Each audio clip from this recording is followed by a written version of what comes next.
तो कैसे हैं आप लोग? 4 দিনের আনন্দ 365 দিনের আশা আমরা বকুলতলা টাওয়ার কিশোর বালক সংঘের ছেলেরা বস এটাই আমাদের ভালোবাসা ফাইনালি যখন বকুলতলা টাওয়ার কিশোর বালক সংঘের ছেলেরা আগামী 28, 29, 30, 31 ভাদ্র সার্বজনীন শ্রী শ্রী মনসা মায়ের পুজো উপলক্ষে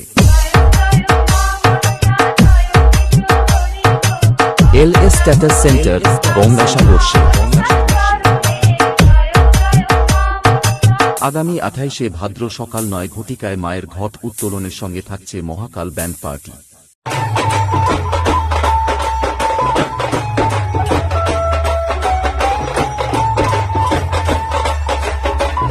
কিশোর বালক সংঘের ছেলেরা যখন চণ্ডীপুর থেকে শাসমল মিউজিককে নিয়ে আসছে তখন তো ভাই সবাইকে নাচতে হবে। অপারেটর কার্তিক ভাই रोम रोम भाइयों सिस्टम पार देंगे। আমাকে তো চিরুনি